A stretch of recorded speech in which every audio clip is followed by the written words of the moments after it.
Here's a scenario for you. Let's say you're a business founder and you pitch your idea to an investor. And that investor values your business at $10 million. The founder then agrees to give up 20% of that business, and in return, they now have capital of $2 million to run that business. This scenario is just a simplistic view of this process, but while getting an investor to give you $2 million is an impressive feat, my question to you is, does this mean your business is successful? Well, I'm going to answer that question, but I first want to tell you that I did think about applying to accelerators, which are institutions that will help startups run their business with pre-seed money. And this pre-seed money could be low sums of cash for a smaller percentage ownership, usually 5 to 7%, usually it's non-negotiable, in return for, say, 100 to 150K in cash. And this is just to get you started. These accelerators will then help you find investors. And if you end up landing a deal with any investor, they may end up giving you some seed money for something, let's say 10 to 20% ownership. So depending on the valuation of your business, you may get anywhere from, let's say, $500,000 to several million in seed funding. Then if you continue to prove viability of your business, you may get another round of funding called a Series A funding. Series A is another milestone, and it can be anywhere in the range of several million to 20 million. To get to Series A, you most definitely have to prove solid revenue, profit potential, and growth potential. So getting to Series A funding is extremely difficult to do. But if you can get here, this definitely means that the business is successful, right? Let's first go through my thought process around Music Jotter and my decision to bootstrap this business, which just means that I'm using my own resources to build this YouTube channel, to build the community on Facebook, young composers, and of course, brand awareness around Music Jotter. Music Jotter's path to success will first start with my initial Patreon following, and there are two purposes of this Patreon. The first purpose is to build a loyal support group who wants to see this product make it into the world. So a loyal support group contributing $5, $8, or $12 a month to my Patreon as a content creator and developer will help build social proof to Music Jotter's viability, and also help build proof of the practicality for composers. This phase is critical for the survival and long-term viability of Music Jotter, because if I can build early support, then I can safely pay the basic bills while I'm working on Music Jotter full-time. The good news is that I don't have to invest large sums of cash early into this business just to keep it running, due to my own experience and background. And this is why I'm able to start this business with so little, just using my own resources, basically. And this now leads me into why I decided on bootstrapping versus fundraising. So the major reason why I chose not to fundraise is due to two things mainly. The first thing is I wanted to keep the business structure simple. And the second thing is I want Music Jotter to be a composer-led software, not an investor-led software. And the goal is to obviously be self-sustaining, but I can't predict what's going to happen.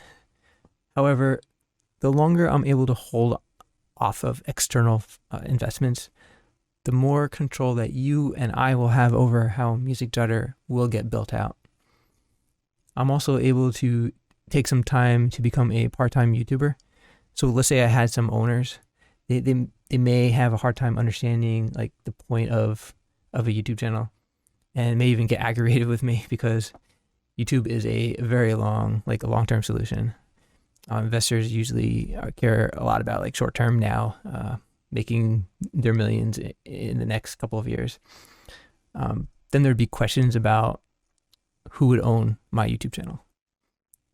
Would it be partly owned by my investors, or Would they want full control over how I decide to present my videos? I don't want to have to watch everything that I say, because YouTube requires a certain level of boldness and creativity in order to get your channel promoted, and I have to take some risks.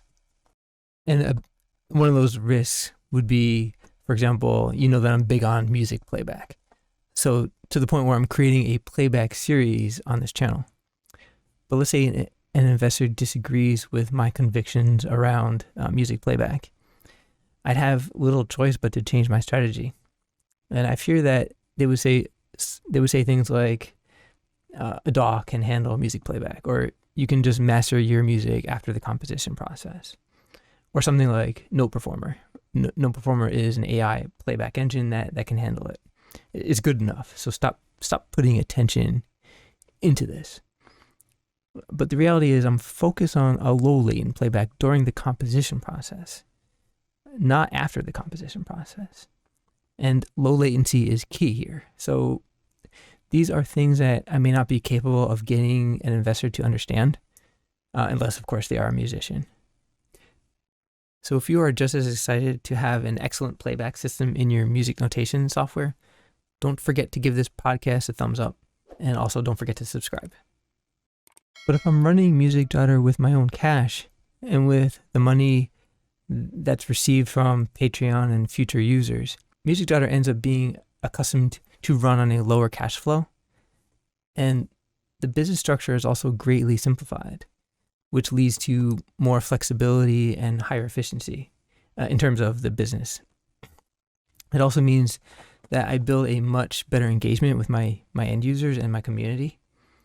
And in my opinion, this is a more natural way for a business to grow, and the value of Music Jotter would actually increase, even if I'm personally not making any money at that point. Now, I'm not naive, and I understand the importance of money. And this is why it's imperative that my Patreon works out for the short term, so that I can feel comfortable with my decision to bootstrap this business and work on Music Jotter full time. But I think the turning point of Music Jotter will be when I open up our plugin system. I can literally create a tech series on this YouTube channel and start a training series in JavaScript or Python coding for those enthusiasts. And what this will do is it'll enable you to create your own functionality.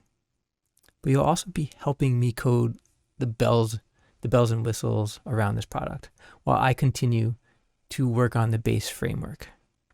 For example, you'd have the ability to code your own music XML plugin, and we can make it a global plugin for all users to use, which would save me the hassle of coding this myself. So let's get back to this question. If a company is able to get to a Series A funding, does this mean that the company is successful? While it's impressive to get this kind of cash for your business, this is not the same as success. Yes, it's definitely a personal success, but it's not a business success. The founders still must be savvy enough to spend the cash in ways that will grow their business responsibly. And if they skewed their numbers just to get the funding, this is a quick death blow to the business, because if they're unable to prove that their business is profitable with millions of dollars, then this business will dissolve overnight when the investor decides to cut off further funding. While it sounds like I'm averse to investors, I'm actually just pointing out that there are far too many founders who are quick to raise money before truly validating their business model. And sometimes investors just take on a little bit too much risk. This can unfortunately lead to overnight bankruptcies, which is dangerous for everyone. It's dangerous for the founders, it's dangerous for their employees, and it's even dangerous for the investor. I'm certainly not against raising external funds in the future, but I want to make sure Music Jotter is proven viable before I ever have to consider making this type of decision. It definitely will give you and I more leverage as well. So if you want to check out my previous podcast that I filmed over a month ago around my decision to run a Patreon, be sure you check out this video next. Thanks all.